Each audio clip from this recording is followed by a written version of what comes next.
Matt Elliott, thanks. It's nice to have you. Always a pleasure to be here in Grenoble. Yes, it's not the first time. It's the third time. Yes. Okay, so you like to come here? Yeah, well, the last two times were great. This is the first time in the new Bobine, so I'm quite excited. And so far, all the best things about La Bobine still exist and everything. And in fact, it seems to be a bit better. Yeah. A bit nicer, so it's great. Let's talk about your album, Broken Man. Can we say that it is autobiographical? Yeah, more so I think than the other ones. But when you're a musician, everything's kind of autobiographical. Well, it depends. I mean, for me, surely, because you can only write about things that you know and have experienced yourself. So yes. Yes, because it is the last one. Well, he's totally different than the third previous album. Yeah. Did you want to open more to the audience, or? No, because I don't really think about the audience when I'm recording, to be honest. I tend to just go where it's going, and this album, in fact, yeah, probably less than all of the other ones. I thought less about how people would receive it. It was just something that I wanted to get out of my system. But I did want to move away from the trilogy, and I wanted to try and play with space between the notes, and not, because when you work in a certain way as a musician, you tend to keep doing the same things again and again and again, and I kept finding that I would just build a framework and then fill it up with noise, and I thought it'd be much more interesting this time to try and do much more subtle waves of intensity, do intensity but in a different way. So I had a lot of fun exploring that kind of thing, but actually it was very hard. I thought it would be very easy, but in fact it's a lot harder than just putting white noise, because white noise is very easy to do, basically. So when listening to the lyrics, as well as, well, we can wonder if, well, it's dark. Can we say it? It's so yes, yeah, it's dark. Are you a dark person, or? I'm yes, but not all my life. When I write music, that reflects a certain part of my life, and we all have darknesses in our lives, and so it's not, that doesn't reflect my whole personality. I like to laugh. I like comedy more than anything, and but it's music that tends to be sad, that tends to move me, which is why I tend to be attracted to writing more melancholic music. It's I find solace in it, or something. I enjoy playing that. I can't play happy music. Or I enjoy Funkadelic, for example, is one of my favourite bands in the world. Okay, so and I love to hear high energy and things, but it's just something that I can't do. But I really appreciate when it's done well by other people. So, but yeah, that's what music's for me, to soulage, to get things out of your system, and it works very well, actually. Okay, so do you have a fixed? Do you have a writing process, or is it different each time you write an album? Or it tends to be quite similar. It normally starts with the guitar, because my guitar goes wherever I go, and it's always there. And then in the studio. But what I try to do is that each time I go to the studios, go to a different studio, work with different engineers, work with different people, because then that brings something else to the writing process. What kind of drives me in a way is kind of anti-boredom. If I start getting bored and feeling like I'm repeating the same process again and again, then it turns me off, and it stops me doing music in the best way. So I always tend to try and change the environment a little bit, and then see what that brings to the album. This one was done in quite a relaxed way. It was at Jan's studio in Paris, and with his engineer, and so it was very relaxed. There was no clock time and everything, and it was over the course of 2 or 3 years that we did all the recording. Okay. So it's quite relaxed in that, and there was a lot of space in between the things to think about things and to do editing and all the other bits and pieces that go into the album. So it's really a great way to record. I think it was the most enjoyable album to record of all the albums I recorded, really. Although it might not sound like it was. But well, you said you mentioned Jan. So Jan mixed Jan Tiersen mixed the album. Yeah. How did this collaboration how did it happen? Well, how was it involved? At the beginning, it was because we were both working together on an album, This Immortal Coil, which my label Isitaye produced 2 or 3 years ago, and we did a couple of songs together. And from that, he wanted me to do some vocals on Dust Lane, his album at the time. So we did that, and I even joined him on tour and stuff for some months. And he didn't actually have anything to do with the recording of the album because he was always on tour. But between 2 tours, and very generously, he offered to mix the album, and he did it in 10 days, including working all day on his birthday, poor soul. And really did a fantastic job. It was really great, and it was good. He actually came to it without even hearing it. So I think he heard it once, and then said, "Okay, I'll mix it." And in some ways, I think he had a really good time mixing it. In other ways, of course, mixing an album is actually a massive drag. I hate doing it. I like the recording bit. I don't like the mixing. It's always a real pain because you listen to the music so much that you're not even hearing the music anymore. It's a strange and horrible experience. So he did all that for me, and it was great. Okay. That he did it. Yeah. We already know you with your side project, the Third Eye Foundation. Does it impacted on your Matt Elliott project, or the contrary? Well, not really. Matt Elliott arose because I was kind of bored again of programming drum beats and finding samples and putting things together, and I wanted to do things in a slightly different way, and to really explore an instrument. Because when I used to explain to people I was a musician, they'd say, "What instrument do you play?" And I'd say, "Well, samplers and computers." It's not. You can learn a lot from that. I think in those days I thought that music, with technology, you didn't need instruments and so on. It's actually such a wrong thing. I've learned far more from playing a guitar for hours and hours and hours and hours and hours, and I take great pleasure in playing a guitar, than I did programming drum beats and manipulating sound. I still enjoy doing that, but there's nothing more direct than communicating with an instrument, with your voice especially, because it's direct. It's the most intimate instrument you can use, and most expressive, arguably. And it's a world, a massive world apart from programming. And so I enjoyed the last Third Eye Foundation album, but to be honest, it didn't give me as much satisfaction as my work under my own name. Okay, so it is a balance between the two, which helps you to play both. Well, Matt Elliott, I have 2 hats basically, and there's a Matt Elliott hat, and that always revolves around the guitar or real instruments. There was a piano track on the last album, and Third Eye Foundation, that's more remixes, and anything that starts with the laptop basically is Third Eye Foundation. Anything that starts with the guitar is Matt Elliott. That's the basic rule. Okay. In my own head. Okay, so what kind of music do you listen these days? To be honest, I don't really listen to music anymore. I enjoy live music a lot, and I'll watch almost any band play live because it's a completely different experience. I know it's a very fashionable and hipster thing to say, but it's actually really true because when I'm at home, I don't want to hear any music or any noise. I like silence a lot because music's everywhere, and when you tour, I spend a lot of time in cafes, restaurants. Even when you're pissing in the service station, there's one song that keeps coming on. I don't know who it's by, but my God, it just makes me want to scream every time I hear it. In the supermarket, wherever you go, there's music, music, music, music.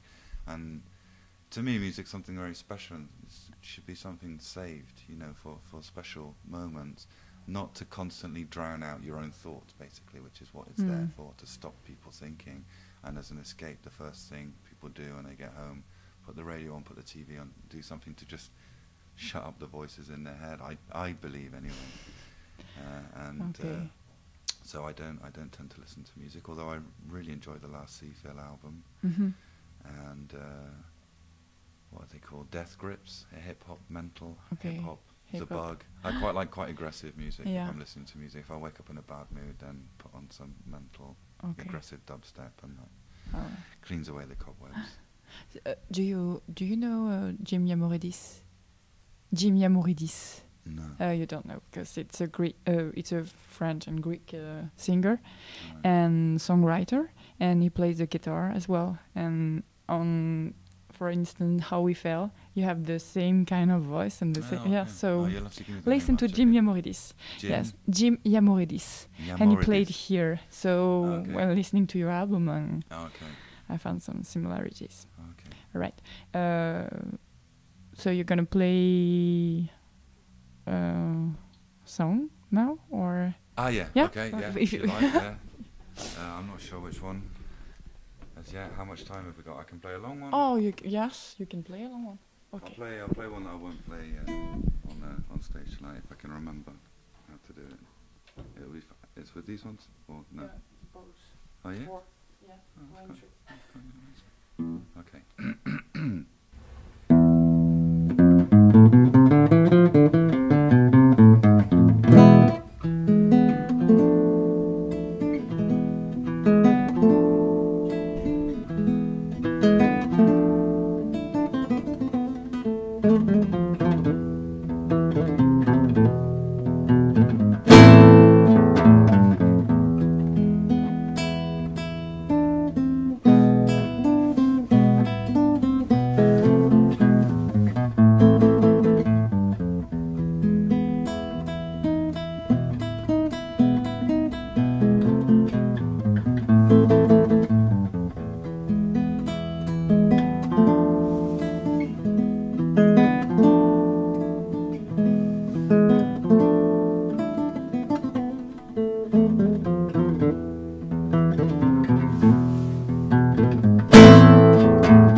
The sudden realization that not all is what it seems rises somehow exponentially.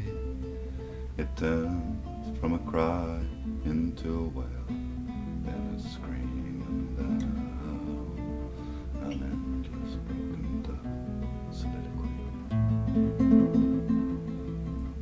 Pain can force the hand and turn the mind. The pictures taint the judgment every time. Then I turn around and see a wreck strewn on the road. The pictures and the pain you'll never know. The pictures and the pain that I was good enough to keep from scarring you. Some things are meant for you and you alone. And so I add more fuel to the fire and tried to find an answer in the pyre. At first the flames are comfort, but the smoke gets in the eyes. There's only so much left one can burn, and now I find I'm dancing round the ashes of the bridges that I burned. I take nothing from the lessons that I've learned. And so the wheel relentlessly goes round, just cuts the rut a little deeper down. This youthful smile has turned into a frown, the eyes forever down, the spark forever drowned.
and I'll use up the last of what's left in a vain effort just to forget.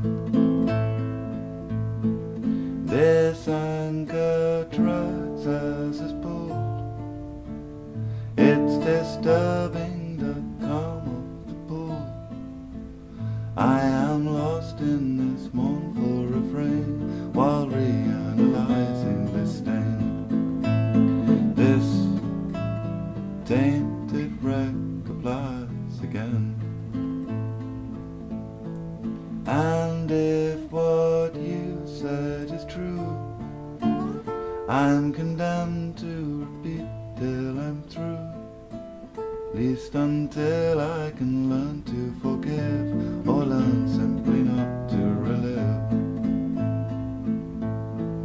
And this dream I could weep so profoundly I finally could sleep, undisturbed by the demons and shades of this endless cycle of betrayal.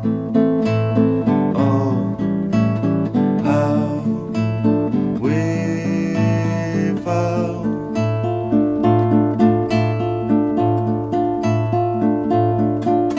and how is one supposed to mourn if one is not entirely sure what has died?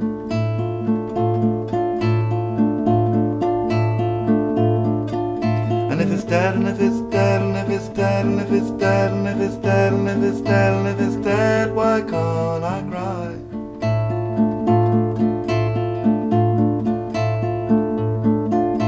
And all the things you told me that you'd read upon my palm, they were lies. Say that they were lies.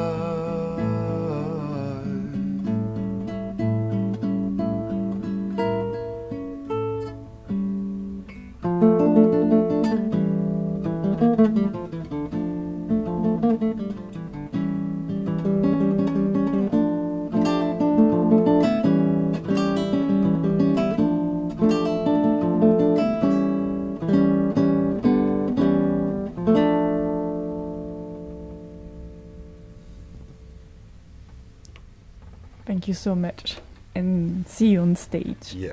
Yeah, thank Hopefully you. It should be a good one tonight. I hope Yeah. so. Fingers crossed. I don't normally say that. Okay.